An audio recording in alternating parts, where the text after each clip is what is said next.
Dre all day. You're now tuned into the show where you learn the discipline to show up day after day, to do the work, the confidence to put yourself out there boldly and authentically, and the mental toughness to continue showing up, doing the work, putting yourself out there even when the success you've expected to achieve is yet to be achieved. And on top of all this, you get a huge dose of personal initiative, to go get an energy that moves you to make things happen instead of waiting for things to happen. Putting all this together, you get the mindset, the method, the philosophy, the book, the show known as Work on Your Game. My name is Dre Baldwin, also known as Dre All Day, and welcome to the show. Today's topic: the 3 biggest reasons why you fail to be consistent. The definition of consistent is acting or done in the same way over time, especially so as to be fair or accurate. Understand that being consistent, ladies and gentlemen, is not something that you do just so you can brag about it. Not something that you do just because you heard someone talk about it on a podcast or in a video. Consistency is not something that you do just for your health. Things that are consistent, people that are consistent, ideas that are consistent, any system that is consistent, we come to expect it to deliver a certain way, at a certain time, in a certain place. We start to rely on it because those expectations have been fulfilled repeatedly over and over again. The expectations continue to be fulfilled, so we start to rely on that thing, and then we get to the point that we even depend on it, meaning we will base our schedules around it. We will plan our actions around it. We'll plan our lives around something that is consistent. We will let that consistency point be a possible failure point in our business, meaning that consistency thing doesn't come through, everything else that we plan isn't going to work, but we come to depend on it because we know that the consistent thing, person, idea, system is going to come through. And eventually, when something is that consistent, if we need to, we'll even pay for it. We'll pay for something that's consistent. Why? Because we know exactly what we're going to get. We don't like paying for things that we're not sure what we're going to get, unless some of you happen to be maybe you're gamblers. But even when you're gambling with the expectation, the hope that you're actually going to win. You're not gambling knowing that it's not going to possibly work. I mean, you have an idea that it might not work, but you want it to work. We pay for things that we are damn near 100% sure are going to deliver. Things that are consistent. Things that are acted or done in the same way over time, especially so as to be accurate. Because we know what we're going to get every single time. You'll pay for something, you know exactly what you're going to get, right? If you struggle with consistency yourself, and that's what we're talking about here today, by the end of today's lesson, you're going to know exactly why you've been struggling with consistency. I'm going to tell you what is leading to these struggles, what the root cause of it is, and exactly what you're going to do about it. So let's get into it. Point number 1, today's topic, once again, the 3 biggest reasons why you fail to be consistent. Number 1, you have no routines in place. It's hard to be consistent if you don't have a routine. You do stuff. You who has the problem with consistency, you're doing stuff only when you remember to do it. There's no system in place for you to do the things that you say you want to do, or the things that you have failed to be consistent at doing. What time do you go to the gym every day? Those of you who are inconsistent in working out, what time do you go to the gym every day? And then those of you who are consistent, what time do you go? You'll notice the difference. See, the people who go to the gym all the time, they don't even really have to think about it. Probably the first time they thought about it is when I asked this question. Maybe first time they thought about it in a while. They don't have to think about it because they know every day, based on when this happens, then this happens. When this happens, then that happens. When that happens, then I know I'm doing this, this, and this. There's a system in place. There's a routine in place for what they're doing. Those of you who are inconsistent with something such as, we'll just use going to the gym as an example here, you don't have a system for it. You go whenever you remember. What time do you go? Every Monday. You don't know. There is no set time. What time do you go every weekday? What time do you go on the weekends? You don't have a set time. You go whenever you get around to it. That's why you're inconsistent with it. And I guarantee you, when you're doing something inconsistently, you will get inconsistent results. If you're a writer, how often do you write? When do you write? What time every day? Where do you write? What do you write on? What programs do you use to write? If you're consistent in writing, you have answers to all those questions. You probably are thinking of them for the first time because it becomes such an automatic habit that you don't even have to constantly think about it anymore. Your unconscious takes over. 85% of our habits are unconscious. 85% of our actions, rather, are unconscious, also known as habits.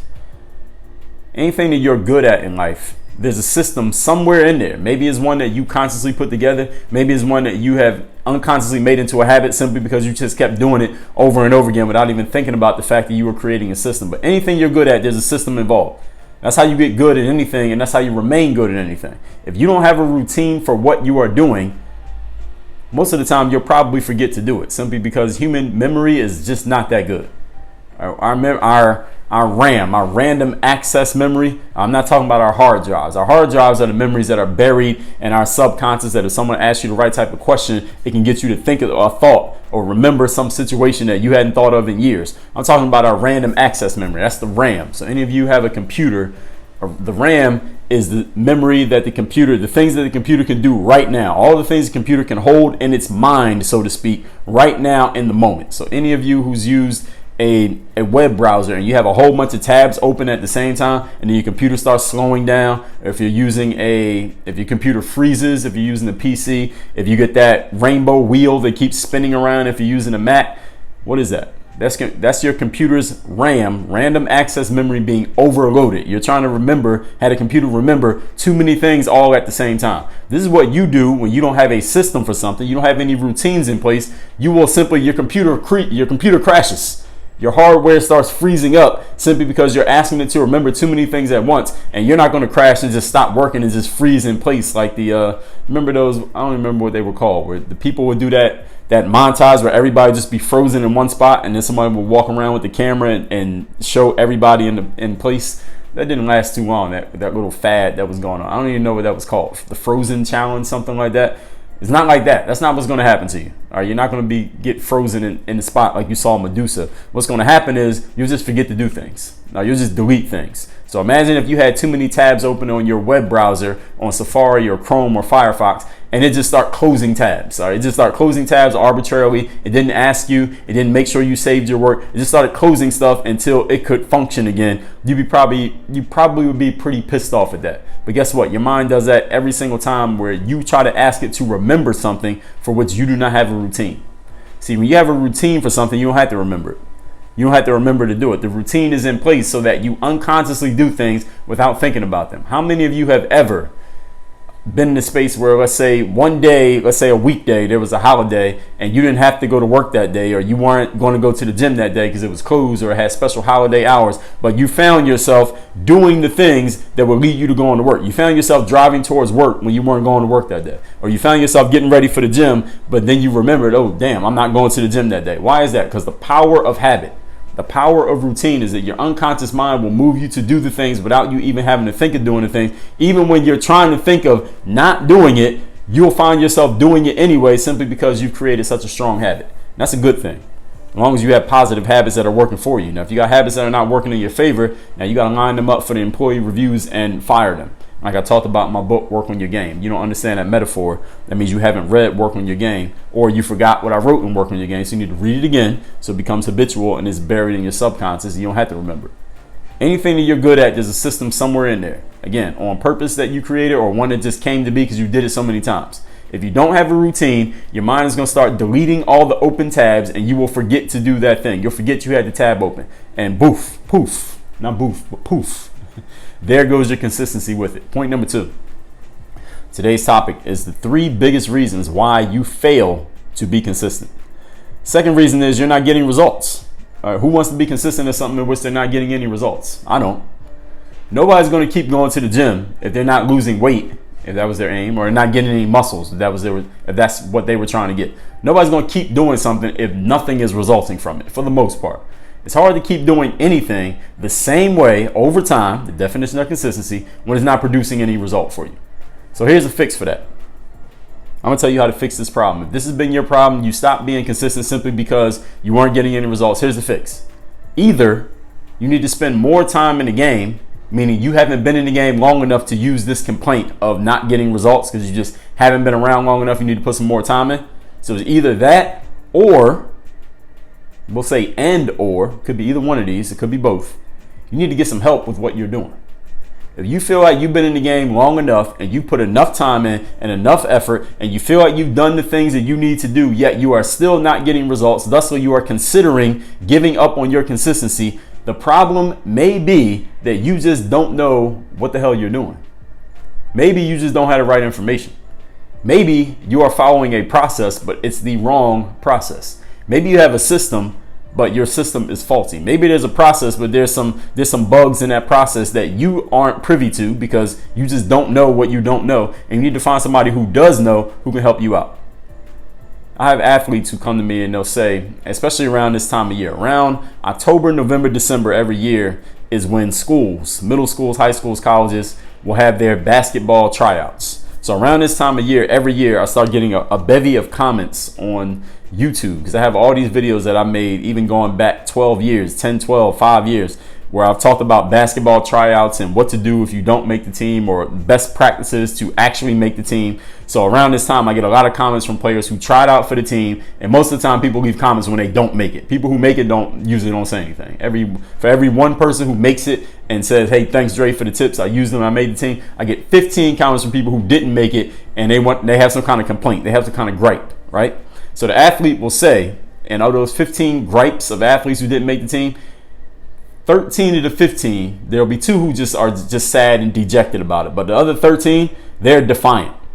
All right, their mindset is, I worked hard all summer. I did all the drills. I showed up to all the off-season workouts. I did everything that I was supposed to do, but I still got cut from the basketball team. I don't know what the hell went wrong. I don't know what the problem is. I don't know what to do, Dre. What am I supposed to do about this situation? Here's what you're supposed to do if that's you. All right, whether you don't have to be a basketball player.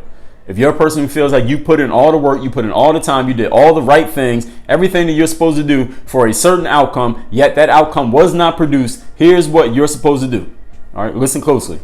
Maybe you need to go find somebody who knows the process better than you, since all the work you did produced no result. So obviously, you being your own trainer, you being your own expert doesn't work. All right, we got proof of that. You worked out the whole summer and didn't make the basketball team. That means you are not a good enough trainer to get you on the basketball team. It means you need to go find somebody else. I mean, that's a logical enough conclusion, is it not? If I'm wrong, somebody let me know that I'm wrong. Maybe you need to go find yourself a trainer, because you being the trainer of yourself, all right, that don't produce results. All right, you are a failed trainer. All right, go hire someone else. Stop trying to do it all yourself. Stop banging your head against a stone wall. That ain't gonna work. All right, all you're gonna get is a bruised brain, probably get yourself a concussion, and then you really won't be able to play basketball. Again, all that metaphorically speaking. You don't have to be an athlete to apply that. If it's not working and you did all the work, your work don't work. All right, go find somebody else who can give you some different work that'll produce a result. Point number 3. Today's topic is the 3 biggest reasons why you fail at consistency. Number 3 reason why you're failing is that you are not fully invested in what you're doing. That's why you're not being consistent at it. If you're not fully invested in something, well, first of all, let's back up. This is not necessarily a knock on you. All right, you're failing to be consistent at something because you're not fully invested. That's my proposal, that you're not fully invested. But I want you to let you know that this is not necessarily a bad thing that you're not fully invested in something. Because if you're not fully invested in what you're doing, and you can look yourself in the mirror and admit that I'm really not fully invested in this thing, maybe that's a sign that you shouldn't be there doing that thing. Maybe you're doing the wrong thing. Maybe you are in the wrong place. Maybe you're the right person with the right skills at the right time, but you're applying all of them in the wrong location. That's very possible. Maybe you would be invested if you took that same energy, the same skill set, and the same person that you are and directed all of it elsewhere. Maybe that would happen.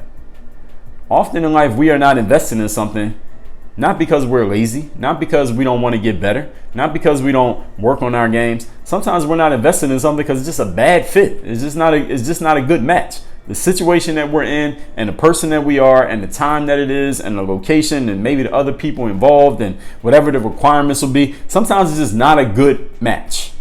And that's all right. Like, every job that you get is not going to be the best possible job for you. Every person that you meet is not going to be the ideal friend. Every person you go on a date with is not going to be your future husband and wife. Sometimes you got to, as the saying goes, sometimes you got to kiss some frogs in order to meet your prince. You got to go through some frogs to get to it. All right? And that's all right. The only mistake you make is when you realize that you're dating a frog, but you keep trying to convince yourself that the frog is a prince. All right? That's the problem. Or when you come across the prince, and because you have so much mental garbage in between your ears that you don't realize it's a prince, and you keep thinking that the prince is a frog, and then you end up missing your opportunity. Like we talked about yesterday, your current opportunity is your best opportunity. Often we are not invested simply because we are in a bad fit. And sometimes we're in a bad fit, we realize it and do nothing. This is what a lot of people do. Most people's default in life is to not take action, is to do nothing. Even when they don't like the situation, even when things are not working. The old fable, I guess we'll call it, goes that a man was walking along a road and he saw an old man sitting on a porch with a dog laying on the floor next to him. So the man who was walked up to the porch, and as he approached the porch, he noticed that the dog who was laying down next to the old man was like whining in pain. The dog was making all these noises as if it was in pain. And the man asked the old man, the owner of the dog, and said, "Sir, why is your dog whining like that?" And the old man said to him, "Well, Mr. Traveler, the dog is whining like that because he is sitting on a rusty nail, and the nail is digging into his flesh." And the traveler looked at the old man and said, "Well, if the dog knows that it's sitting on an old nail and the nail is giving it pain, why does it keep sitting on a nail?" And the owner said, "I don't know. I guess the pain isn't strong enough to make the dog get up." And I'm telling you that, I'll tell you this. Most people's default action is no action. Most people's default action is inaction. Even when they realize they're in the wrong place, they don't do anything about it. Even when they realize that they've been dating a frog, they keep dating the frog. And then they wonder why they ended up with a frog in the long run. Often we're not invested because we find that something's a bad fit, yet we don't do anything. Why? Because you rather deal with the known not great thing than deal with the unknown that could possibly be great, or it could be worse than what you already had. If something is a bad fit, it is your responsibility, as soon as you realize that it's a bad fit, as soon as you come to the conclusion that where you're at is a bad fit, is your responsibility to change the situation. Often we're not invested because we're in the wrong place, or it's the wrong person, or the wrong time. Understand that investment and consistency are siblings. That means when you have one, you'll have the other. When you are fully invested in something, you'll be consistent at doing it. And when you're consistent at something, you will become, if you're not already, fully invested, simply because the time that you keep putting in. It creates credibility, not only with other people who are looking at you from the outside looking in, but also with yourself. You give yourself credibility internally the longer you spend doing any one thing, because you keep doing it. It's like a confirmation bias. The more action you take doing something, the more you believe you should be doing that thing. The more consistency you build, you'll probably get better at it if you are around anyone who knows what they're doing, and or you know what you're doing and you're getting the right information, you're actually applying it. You'll build more credibility yourself. You'll build a longer track record. You'll build a resume. More people start seeing it in you. And because they see it in you, you'll see it more in you. And it's a self-fulfilling prophecy. But if you're not fully invested, meaning you're not being consistent. And if you're not consistent, meaning that you're not fully invested, maybe you're just in the wrong place. I heard someone once say, I heard Russell Simmons say this. He said, if you're on the train, let's say in New York, everybody here been in New York before? If you haven't, just imagine it. All right, if you're on the train and you realize, and you're trying to go uptown, but you're on the train and you realize that the train you're on is going downtown, what should you do? All right, you should get off at the next stop, go to the other side of the platform, and get on the train that's going uptown. But you know what most people do? When they realize metaphorically that even though they're trying to go uptown, that they're on the train that's going downtown, you know what most people do? They just stay on the train. They just stay on the train, end up downtown, and then they get on YouTube and get in the comments and say, hey, what did I do wrong? I don't understand. I don't understand how this didn't work out. That's what most people do. Now, it sounds silly, me giving that example, but that's exactly what people do in life. They realize that they're going the wrong way. They realize they're in the wrong position, doing the wrong thing, yet they don't do anything about it. They allow the situation to play itself out while they lose their most valuable resource, being time, and then they wonder at the end with an open-ended question, how the hell did this happen? If you realize that you're on the wrong train, it's going the wrong way, immediately get up, stand next to the doors, so when the train stops, you can get off the train. Sometimes those trains in New York get busy, right? They get so crowded you can barely get off or get on when you need to. Stand next to the door, so when the doors open, you can get off, go to the other side of the tracks, or ask somebody if you need help, and then catch the train that's going uptown. It's as simple as that, but it's not easy. Why? The law of inertia. Whatever direction we're already going, whatever we're already doing, we tend to keep doing it. We tend to keep going in that direction simply because it takes effort and energy and personal initiative to change the direction that we're going and go in a different direction. And most people, everyone's capable of those things, and most people just don't want to use them. Why? Humans want to conserve energy. What can I say? Let's recap today's topic, which is the 3 main reasons why you are failing in consistency. Definition of consistent is acting or done in the same way over time, especially so as to be fair or accurate. Consistency is not just for your health. It's not just a buzzword. Understand that things that are consistent, we come to expect, then we rely on them, then we depend on them, then we pay for them. Why? Because you know we're going to get every single time. If you struggle with consistency, you'll understand why today. Number 1, you have no routines in place. You do things when you remember to do them, but there's no system in place to keep doing them. What time do you go to the gym every day? If you're in shape, you have a time. If you're not in shape, you don't. What time do you write every day? If you're a good writer, you know. If you are not a good writer, you're not consistent at writing, you don't have a time, even though you want to. Anything that you're good at in life, there is a system in there somehow, some way. That's how you got good at it, and that's how you remain good at it. If you don't have a routine for what you do, your brain goes into freeze mode, overload mode. Your RAM is overloaded. It doesn't shut down. It doesn't give you the wheel of death like you get on the Apple computer. What happens is it just starts deleting tabs, meaning you forget to do things because you don't have a routine for it. Point number 2, you're inconsistent because you're not getting results. No one's going to keep going to the gym if they're not losing weight or they're not getting any muscles. It's hard to keep doing anything the same way over time when it's not producing a result. So here's the fix. Either you need more time in the game. You ain't been in the game long enough to be complaining about not getting results. Or if you have been in the game long enough, you don't know what the hell you're doing. So go find somebody who does know what they're doing, who can give you the right information and show you how to apply it the proper way so you can start getting results. You've been putting in a whole lot of time and not getting results. There's something wrong with your process. Point number 3, you're not fully invested in what you're doing.